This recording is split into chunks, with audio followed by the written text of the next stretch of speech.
In the morning when I rise, give me Jesus.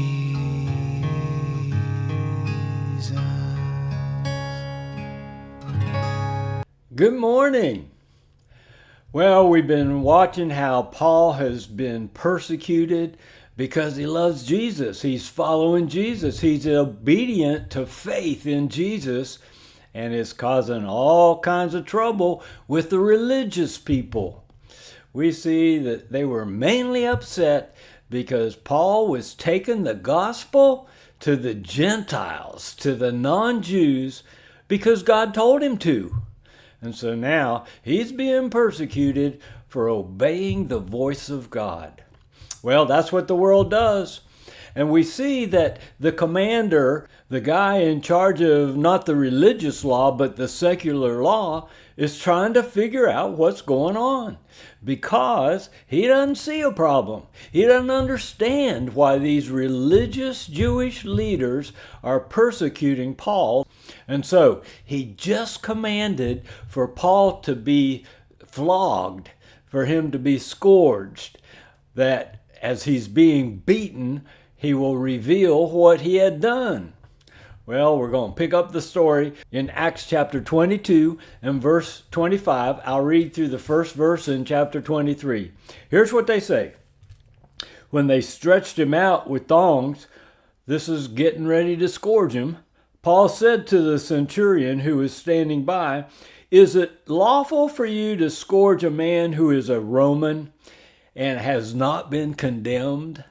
Because that's Paul. He was Roman, and he had not been condemned by any kind of societal law, Roman law. He was only condemned by religious people who trumped up charges against him. Verse 26.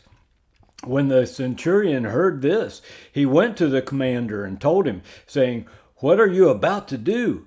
For this man is a Roman." Well, the commander came and said to him, "Tell me, are you a Roman?" And he said, "Yes."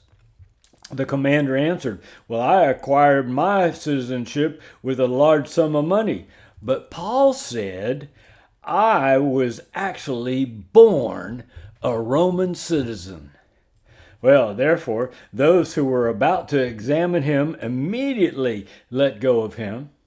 And the commander also was afraid when he found out that he was a Roman, and because he had put him in chains.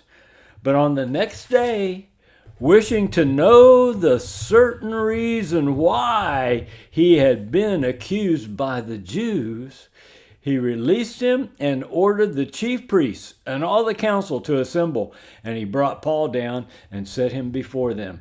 "I'm setting up your accusers, and I want to find out from them what's going on. So I'm going to put you in front of them and ask them."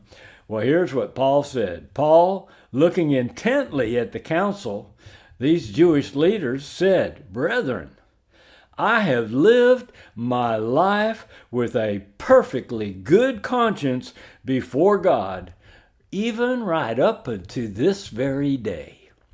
See, Paul lived his life in obedience to God with a heart was all about, I want to please God. And the Jewish people, they didn't understand that because their priority is to obey law. Folks, you can obey law without obeying God. You can obey the commandments of God and not walk in the love of God. Well, God bless you, who is more concerned about the heart of God than the law of God, who is more concerned about receiving and letting the love of God flow through you.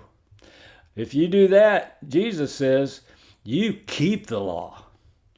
I look forward to being with you tomorrow. We're going to see some more about what happens in front of this Jewish council. I'll see you then. Give me Jesus. Give me Jesus.